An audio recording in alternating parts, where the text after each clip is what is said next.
So, good afternoon. We hope you have enjoyed the lunch and the coffee break.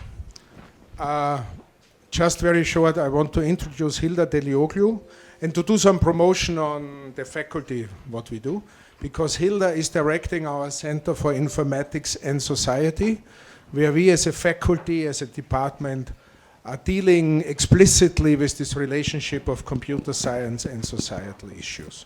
And Hilda is directing it, and she's moderating the afternoon session, and thank you very much. Thank you. And he is the inventor of this center, so I have to give it back a little bit, so to be correct. So I am very happy to have the afternoon session today with Mirjam de Bruijn. I tried Close enough. De Bruijn. It's a complex way of writing Bruijn in Dutch. Yeah, this is it. Yeah. And she's, Hanne said we don't introduce you because everyone knows who you are or can read in the website. So you are coming from Leiden University from Netherlands, and we are happy to hear what you are saying to us. I'm also really happy to be here. Does it work? Yeah? No. It does not work? Can you help me?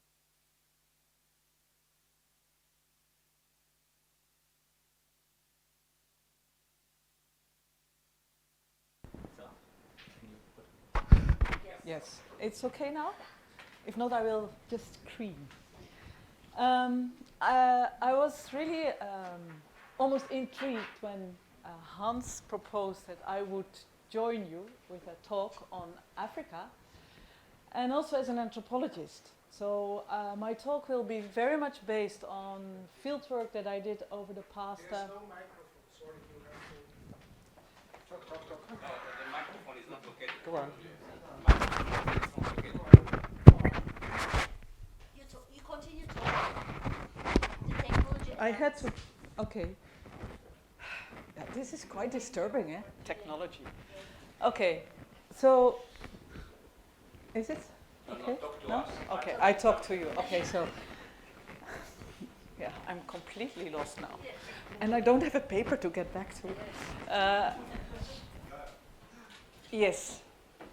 But digital humanism did trigger me, because I think there's a lot in the digital, and although I don't understand really all the technologies behind it, but humanism and the human is almost changing. And then as an anthropologist, we study culture, social relations, community, and what is happening there. So I was intrigued the moment mobile telephony entered Africa, which was in the areas where I work only in 2006. Things went very fast. From 2001 to 2009, you see that mobile telephony is really conquering the area, and these are the companies. It seemed to be something that made money. So the money making went together with the spread of mobile telephony, and in 2009, 2010, 11, it also became smartphones with social media on it, etc., etc. I will talk about this, what they call revolution, in some parts of Africa, and mainly Central Africa and West Africa. I worked since 2006 on this phenomena with teams of researchers. I was happy to get some grants. So the work I present is the result of work of PhDs, master students, etc. For almost now 12 years, yes. So I'm quite an empirical person, working in the field, close to people, listening to people, and theory is not my biggest issue, but I try. This title, The Empire of the Digital, the Empire, why the Empire of the Digital, is an inspiration of a workshop we organized in Nairobi, where the question was, do we indeed see a new kind of empire? Is the digital a power body? But how then do people live in that power, new power scheme? What forms of revolution, what forms of resistance, and what forms of new relations do we see? In fact, how is society changing? Just a few slides to show you how this mobile telephony created also a new landscape and a new relating for people in Africa. The company spread out big advertisement, colors, etc. It was booming, and the right to communicate is literally something that I think was lived after by companies and also governments in a way. They did not stop it. It was not like in China, although later people, the governors and all these authoritarian states started to discover the power of the digital and also cut down sometimes internet. But it is quite interesting that in Africa that kind of measures are not yet that rampant except for Ethiopia. Yeah. This is just to show you the middle of the Sahel. Sahel is a region desert. Mainly small villages and cattle camps. Cities, the urban is not very highly developed, but the masts of mobile telephony also entered there. Regions where roads are not so well developed, communication structures, media, television, it's all, yeah, there's some radio, and then suddenly these masts appear. In areas where there's no electricity, but electricity is a thing you can make. This is a transistor radio that is now a battery loader for your mobile phone. So the invention of technology from bottom up is also quite interesting.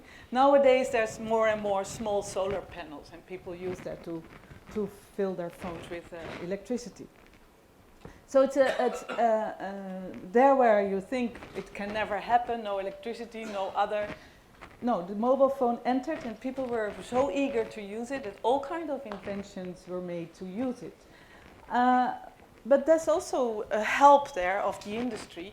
This is a technophone, and these technophones are since 2009. This is in the middle of Central Chad, Central Africa, next to the Lake Chad. I hope you have some kind of geographical notion. You have, no? Well, there will be a map later, then I can indicate it. But this is a technophone with free access to Facebook, which is revolutionary. So you can enter it, you buy this phone, there is a free version of Facebook on it. Very clever of Facebook. This is also, it raises a lot of issues on data gathering, using advertisements, conquering Africa, trying to get them in the consumerism economy, etc. But people use it, and they connect. And they use it also to get information. In the areas where I work, this information is rather tricky, a tricky thing. And now this is just a slide to warn you that the story I tell is just about a small part of Africa, small experience. Africa is not a country, it's not one. There's huge differences. South Africa and Nigeria are uncomparable with what is happening in Mali or in Central Chad or in Senegal. So keep that in mind. And I take you to these areas where the black and the red countries in Central Africa, those are least covered by internet, but it doesn't mean that people do not use it. And it's today I would say everybody has access one way or the other to mobile telephony and with it to social media. Doesn't mean that everybody has one, but it means that people can access this. What now is the effect of this? And I cannot give you all the details, so I will go very quickly through a few conclusions from all this research.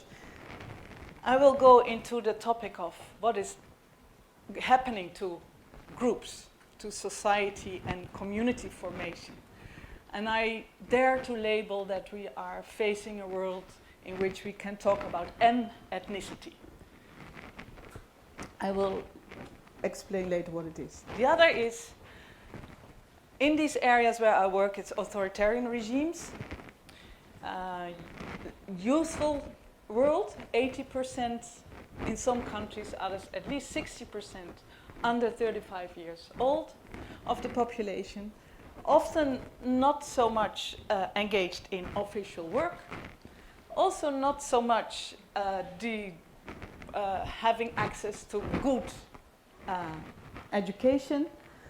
So a huge bulk of youth sitting there who get now more information than ever before, but without being able to really frame it. Because when you are not educated, not sort of feeling for critical analysis, we were talking about this morning, but I think in some parts of Africa, it's a serious problem that people are not at all understanding what they read in a critical way. So you take in and you use it. But on the other hand, there are, of course, youngsters and young people who are the leaders. Do they now reflect this in the way they organize themselves? Can we talk about M movements, mobile movements? Movements that, due to technology, get a different form? And I will give you some examples of that. Then the third I would like to talk about, and this is what now is very much in my heart, is the M radicalization. The Sahel is the past, is the scene of wars today. Almost, I'm just back from Mali, just 2 days ago I arrived in Amsterdam, observing ethnic clashes and ethnic cleansing kind of situations. I don't think you know anything about this. I will touch a little bit on it because behind this, the Sahel has become one of the regions where Al-Qaeda and jihadi groups have a kind of a free space. And they influence youth, also the youth who I will tell you about, who are in movements that we as Westerns see as positive. There are also movements that we really discussed, which is the radicalization and jihadi kind of movements. But these are of a similar process. It's the influence people have through mobile telephony, through social media, through communication that makes people choose for a different, maybe, direction in their lives. And I will give an example of that from my fieldwork in Mali. First, very briefly, and I go very quickly through it, I think the ideas are clear. It's both, I'm not only negative about all these developments, but I try to sketch them. But I think that these developments may have huge influence on the way we organize our world. The M-ethnicity thing is something we developed while doing research on mobile communities. So we did a research on how Cameroonians relate to Cameroonians, from Cameroon relate to Cameroonians who live in South Africa, who live in Germany. And when you see how this is just migration. Cameroon is a very highly mobile population, so you find communities in Germany, in The Hague, I'm certain here as well. And these the dynamics in these mobile communities have changed a lot due to mobile telephony. For instance, and I just mentioned some things. People live in Johannesburg, in Cape Town, in the Netherlands, and in Cameroon, in Bamenda. And they are family members. This is an accident that happened in South Africa, where 3 Cameroonians were killed in an accident, a road accident. Immediately when this happens, people call, inform each other all over the world.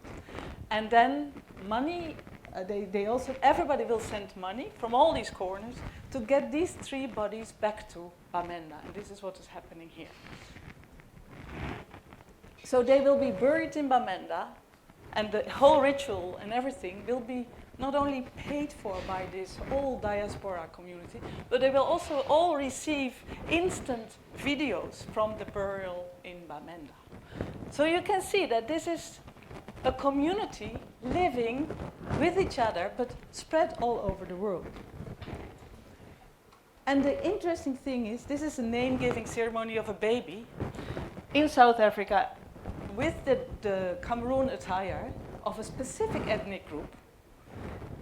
And these are you can almost design a map, and maybe that should be my next research, in which you see all these ethnic linkages all over the world in sort of closed entities, which is not really what the nation state was meant to be.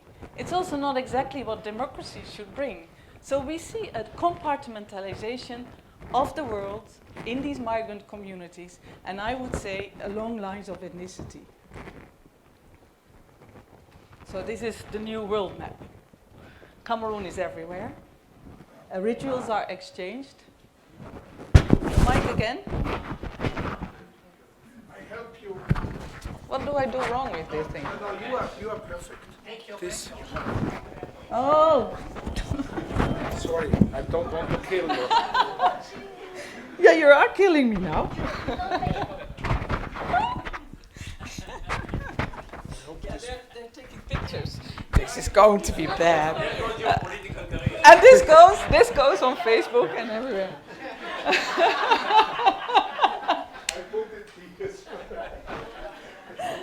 Okay. So there is ethnic linking. That is what and ethnic linking. That has the potential of becoming war, and this is exactly what is happening now in Cameroon. And I will not go into length at this, but these linkages between diaspora, the strong reinvention of Cameroonianness in these communities, have led one way or the other to a WhatsApp war in Cameroon, in Anglophone Cameroon. Of course, you didn't hear about it because there's media sort of coverage that is non-existent. But what we saw happening in this ethnicization of the global communities translates now into the funding of an ethnic war in Anglophone Cameroon. And I think I'm not going to explain everything here. I hope you understand a little bit. Yeah?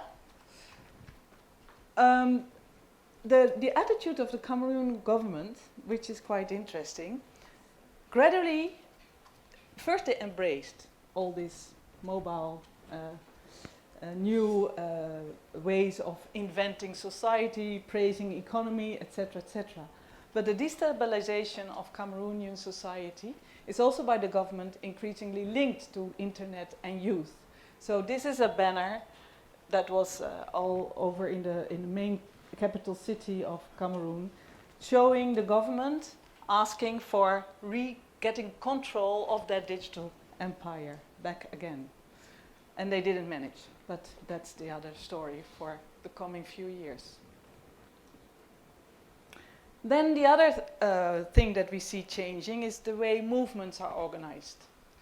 And I talk here about protest and resistance movement of youth. In 2012, the first big movement was happening, I think, in Senegal, and clearly organized through mobile telephony. So it was just SMS and calling makes it possible to gather huge numbers of youth to the street. Combined with short messages on Facebook, this works really as a catalysator and as a sort of an explanation of what things are happening. It is also, and you all know this, a way to get things out that normally do not come out. So in Chad, with the coming elections in 2016, the period, Chad is a very authoritarian regime, also a dictatorship, very oppressive. No news comes out, but then suddenly in 2015 this all changed when there was a march in the city and young boys were, as you can see, violated by the military. This could no longer be contained because it went viral. This is very interesting because those kind of moments of getting news out had a huge effect on the mobilization of youth in the streets. And this is then the protest in peace by youth in Chad that could never have happened before. In this case, it didn't lead to a big movement because the authoritarian regime that Déby has put in place, Déby is the president, was didn't shy away from these facts and was able, despite the presence of French and all the international community, to just oppress the population, and nothing is happening. Since a year, access to internet is impossible in this country.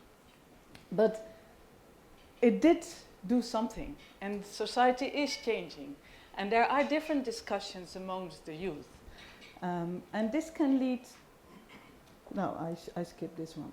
So this can lead to new forms of mobilization of youth to protest, which is happening in Congo, which is happening a little bit in Cameroon, which did happen in Senegal, and in Burkina Faso. In Burkina Faso and in Senegal, they were able to send away presidents and replace them by others. So this could never have happened, I argue, without the new access to mobile telephony. And these are forms of resistance that come up in this digital empire that are difficult to control, except when you have a very harsh iron fist. And these iron fists can only exist if the world allows them to exist, and that's us. So then the last thing that I want to highlight is this radicalization. We talk a lot about radicalization, and also in the Netherlands, and certainly here, it's also about internet. There's a lot links. And of course, there it's very important that radicalization is a process in which people change their thinking and go over to another ideology of the world and embrace this as the real and the real way to go forward. So it happens somewhere. There's information, and information becomes something when you appropriate it, because that's something I forgot to say. I didn't introduce my methodology, but it's clear. I'm an anthropologist working with people, trying to understand how technology is appropriated by people, so how it becomes part of you. But if technology becomes also something in which information is circulating, then appropriation of this information is also very important. And I think that that is one of the crux elements in understanding how a nomad in Mali, this is one of my old informants, I know him already for 25 years, how he, from a pastoralist, becomes today a self-declared radical jihadist. It can't just happen like that. This is a quite complex story, but Mali entered a war in 2012. The war, for the people who live in central Mali, that's Douenza, that's the area where I worked for a long time and follow people already 25 years. They discovered through this war a new discourse, which came through preachers of jihadi leaders in their phones, in which they were sort of were explained that their situation in their society has always been the position of the underdog. It sounds a bit strange maybe, but to see that, someone has to tell you, someone has to explain you. When you didn't go to school, someone has to explain you how this works. This happened when this war entered Mali and when these jihadists occupied some areas, starting to explain people how the world works and how they were always exploited. I explain now very quickly, but that's a bit what happened. And these nomads, they of course have a lot of education in pastoralism, but they don't go to school. And they did touch a little bit Quranic schools, but not very much. But they were attracted by this new discourse that came into their world. It was something that resonated with a feeling they had, which started also by the introduction of mobile phones in 2006. And with it came some more electricity in some small urban centers where sometimes they would go and watch television, in which they already sort of opening of the world, which then was becoming already a way of, okay, look at this, there is politics there. This man, my friend Amadou, the herder you saw there, acquired this telephone through his son in 2009, but already in 2006 we were talking to each other on the phone about things. And it was clear that he was opening up his mind. He was trying to understand the world in different ways. And discussions with the younger pastoralists, who in the meantime can hardly live off cattle because climate change, there's a lot of problems going on. They are searching for new ways. At that moment, that this opening is there, these groups from jihadi, I call them now jihadi groups, come with a very good way of using social media and information flows, explaining those people that maybe you need to do something else with your life than just following your elites. Then the state leaves the area because it's becoming very difficult for them to stay.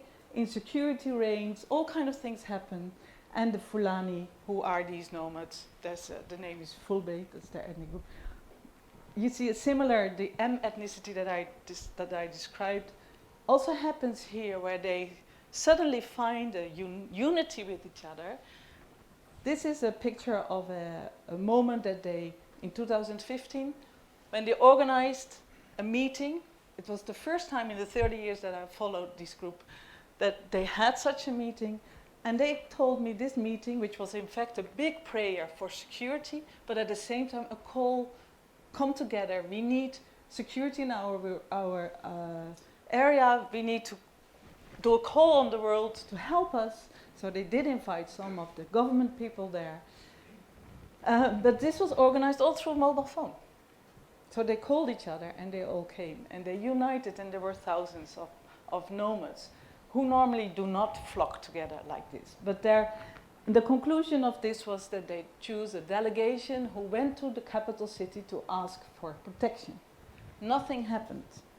And then the other discourse, the circulating messages, the union of different, what we call Muslim leaders with Salafist ideas and clearly calling for jihad, became the resonation in the stories of these nomads, who today, whose youth today is inclined to join militias and to join so-called jihadi groups to fight for liberation, in fact.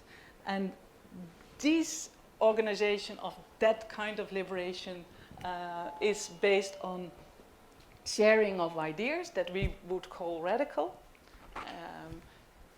Organization of a kind of a hybrid. These boys are just herding their cattle, but with a Kalashnikov today. And as soon as an attack has to be done, they are beeped up and they come together and they do the attack and then they retreat again. I think this is a development, the change of the mindset, then the change of organization, the redefinition of your position in society, in a world in which they grew up, in which there was hardly any Western education, a little bit of Muslim education, a long history of heroism, of pastoralism, and then after independence, a history of neglect, leads these people, due to information they received through their mobile phones, amongst others now WhatsApp with audio messages, so you don't need to write nor read, but you access a lot of information through audio, and it unites them. So they are a group of people who we could say part of something that is M radicalization. So the M ethnicity, the M movement, and the M radicalization are of course parts of the same processes, but they were never expected, and they do redefine our world in interesting ways, I think. And they also, and that's just the start of the digital empire,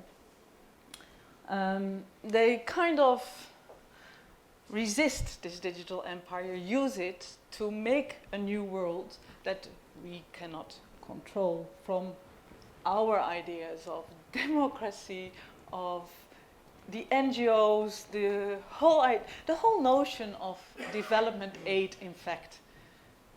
Here is, I think we show that is a kind of old-fashioned way of doing things, and we have to adapt to a different world that is already quickly internalized by the people who live in these areas, one way or the other. I will just leave it by this, because I think this is all far too complex. just this, that I think that is the core of the three developments I show, is that there's new loci of information exchange. These may lead to new borders of people, new formation of mobile communities in a way, that when there's information about politics, inequality that comes into these groups, they may lead to literally armed rebellion. So, something like that. I hope I was clear. It's difficult to sketch this in 30 minutes.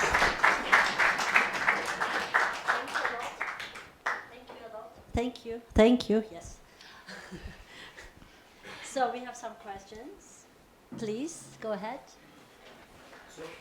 We heard before that Tim Berners-Lee thinks that his work is not done. The web has only reached 2 billion people, and we need to reach broader. And my question is, do we? Do we reach? Do we given the picture you're describing, imagine, and this is all done with the most basic technology. Imagine what will happen if we give them full access to social media and YouTube, which we already know is a problem even in the West Yes. It's a channel of radicalization and compartmentalization. So does the world need Africa on the web? Yes, we need it. But and Africa needs to be on the web, because there's a lot Can of... you explain? Well, what is happening now is... I can go in many directions. Let's keep to the political developments. What these people cry out is a message that we need to read, because it's a message about repression, a message about inequality. So instead of saying they don't need to be there, you should say you should be there, but we should make it an open platform, discuss, and also draw conclusions about how unequal the world is, and that we still have to do a lot in that sense, which will mean a different form of for instance, development aid, a different form of engaging with these areas. And first of all, there we have to think about what is digital literacy and how can we bring that to these areas. Because it's true, these youth, and it's a bit scary, and I agree, it is scary what's happening. And it's real, because it's really happening now. But one of the mistakes we made is that we thought it would be okay. And while these more Muslim groups who come into the Sahel understand the use of internet very well, MINUSMA, the UN mission in Mali, is sitting and looking and doing nothing. So I told them, probably you should invest a little bit more in social media campaigns, for instance. So we have to change our interaction with the world. And that's only possible if the technology is there. So we should be. But it should go together with a reflection on what these regions in our world, who they are, what they have, and what we need to do. And it's not just teaching how to read and write, it's teaching how to think and how to be independent. And it will also demand a lot of changing these governments.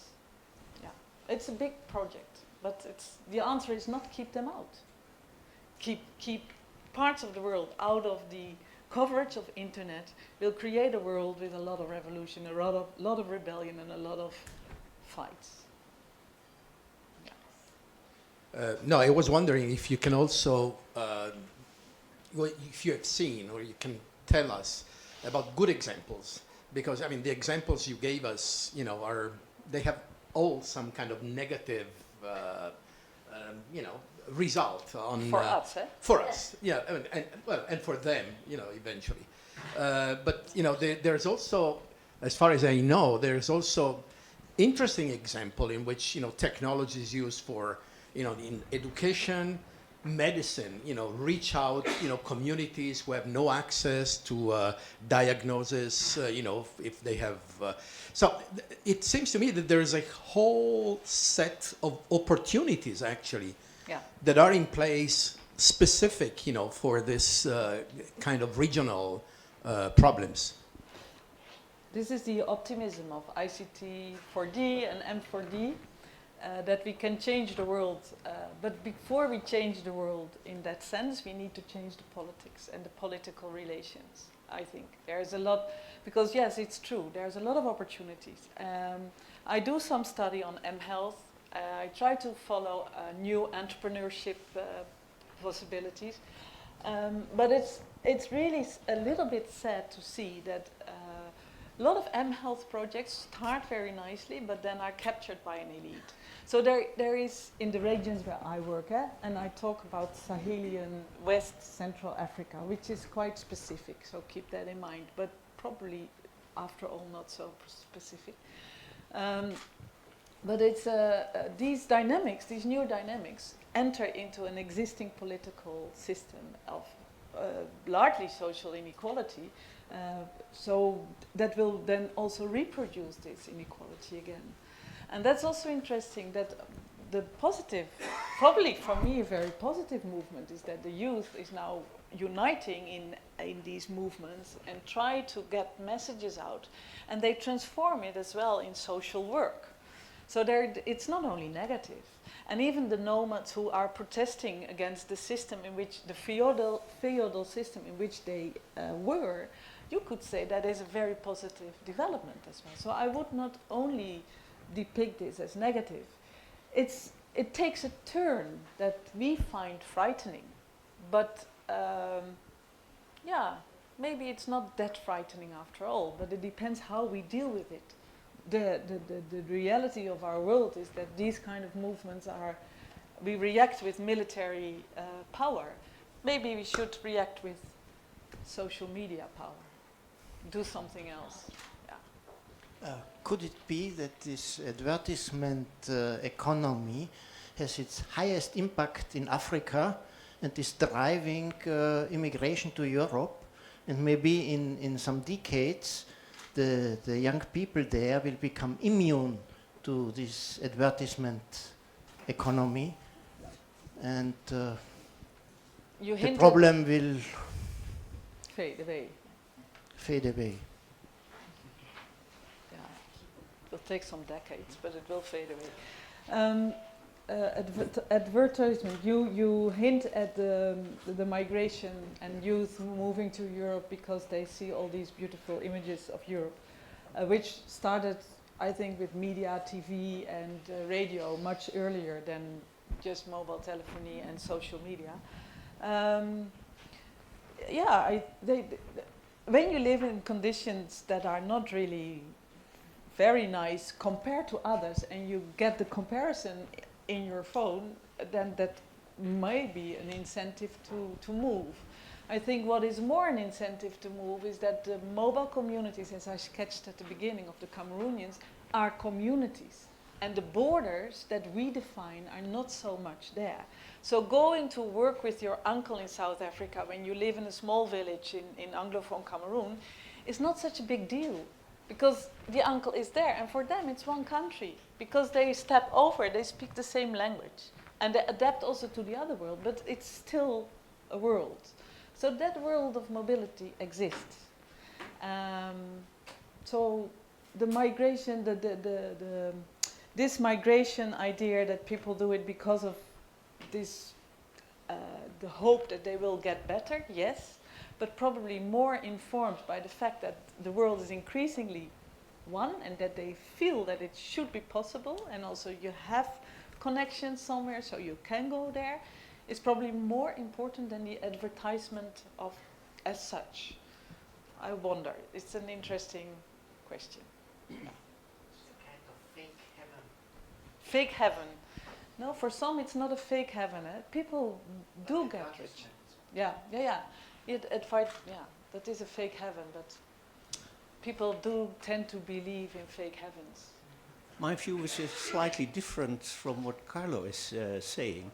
I think if I understand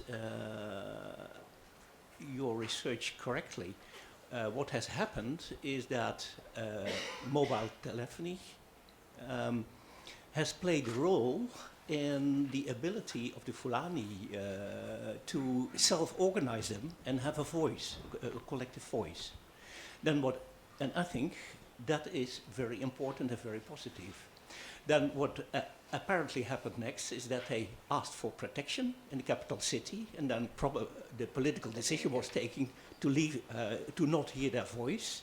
And then I think it's politically natural that you look for protection elsewhere. But I think the self-organization and having a voice is, I think, a very positive Yeah, and that could aspect. never have happened without Yes, these precisely. new That's, tools. I think, Yeah. what your Yeah. work shows. Yeah, I was just wondering whether there are other positive examples of technology appropriation. I don't know whether they operate in Mali, but Engineers Without Borders, and especially the computer science section, I know that there are very good practices that have been, so that's, and of course I want to add only one thing, is the idea of precluding internet and web access to these communities would be like saying, well, we should avoid internet and web here because there are the white suprematist males who are doing all this kind of stuff with the web. Yeah. Positive, yeah, of course. I think there's economic figures show that the connection to internet is bringing in a lot of money into those countries as well. And Chad, who closed down its internet for a year, there's calculations that they really miss a huge economic incentive in their economy. But as I said, it's true. There's positive examples, and also when the mobile phone telephony itself is a technology with a regime, and around is a lot of work. So that you could already say is positive because people enter into that new technology. The whole mobile money was invented in Africa. So there's a lot of interesting developments, also technologically, that are positive. But we have to analyze how these new developments that might bring economic growth or more work or something, who are the people profiting of it? And what you see is it's especially urban, in some urban areas, and then a specific layer of society. And that's something we need to analyze very well, because at the same time, if we, some studies also show how indeed positive effects are there, but also how these positive incentives in economy increase or re-emphasize the economic inequalities in society, which might in the end also be not that positive. So it has to be guided very well. And what I talked about here is indeed more the political mobilization and the self-organization and how internet is appropriated as a tool to organize more than the economic aspects of it. Thanks for your presentation, and somehow this workshop deals with the reciprocal relationships of technology and society and all different aspects of society. And we heard the definition of socio-technical systems, and I would phrase it as the contextualization of technology. The examples you have seen, did they change technology, or was there a different use? Because if we have this reciprocal relationship between technology and society, so it's changing somehow. And could you observe some different patterns? What do you mean exactly? Because for example, different use of smartphones, more intensive use, more, let's say, use for not only using for phone calls, but also using for economic issues. I know that. Mobile money things, which is not such a proper issue here in Europe, which might be developed there and things like that. Yeah, well, and I think mobile money is an example, and it's very much used also in these communities, these diasporic communities.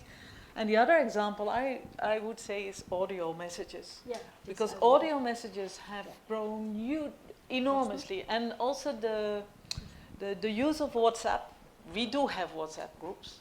but it's really not the same. When you in Africa, in the areas where I work and the people with whom I work, WhatsApp groups are really diasporic, internet, global, include hundreds of people, and there's so many. And we were talking about addiction to mobile phones, smartphones. I think in Africa, the youth who have a little bit more means than the average, who can afford to be regularly on the internet, they are all addicted because it's the way to get information, it's the way to get out to the world. So the technical use, of course, the same, but the way and the frequency and the importance of audio and the importance of mobile money, we cannot underestimate. Yeah, it's really huge. Yeah, and I also think that one thing that was really deliberately changed is the free access to Facebook. I think that started in Africa with the techno phones that come from China, with the free access to Facebook, and yeah, anyhow. So somehow, or the free access, the availability of Facebook just in your face.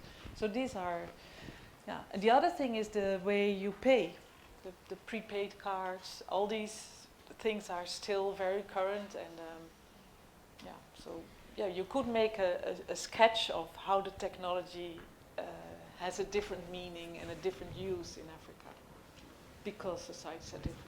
So I think it's really great that you brought this information that Facebook is the internet for African people. Yes, it is, yeah. So it's very scary, but it's at least something that they have. You said these are slow developments maybe, or what's happened next? I think it's getting worse. So, but the question would be for me, what can we do to make people, for instance, is there a way to make people aware of the real internet and not just Facebook? So are there possibilities using the technology, using even the Facebook to communicate that it's more than just sending audio messages or looking for images of you? So yeah, but then you talk about a form of digital schooling, no? Digital education.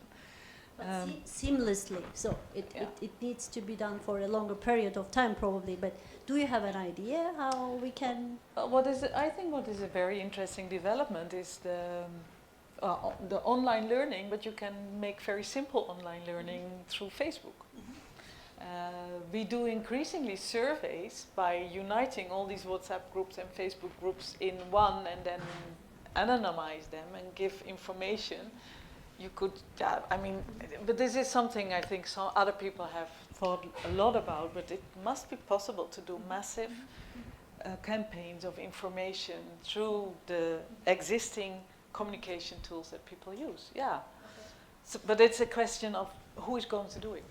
And a very last remark maybe, so you are talking about diaspora and ethnic communities through ethnicity. So I'm Armenian, I live here but come from Turkey, and all the parents, so some relatives are somewhere. I think the Facebook or technologies are not enough for me to connect to them. So there must be something else that I feel connected to my community or ethnicity. So I think it's not just only the technology which makes available where people can really send money or something. I think the example of the nomad shows you need also something that unites you. And the ethnic community, the Cameroonians, they share also the feeling of marginality. Ferguson has written this book, Global Shadows, and I think especially in the global shadows of the world, this kind of unity through WhatsApp and through all kind of technologies of communication is very frequent, because something that binds you is the feeling of being in a certain position in the world that needs also this union to be able to become someone else. The language and yeah, but I think especially but then you reinvent almost, or you re-emphasize your rituals, your language, and you become even stronger in that. Yeah, that's. So thank you a lot. I think this was very interesting. Now we have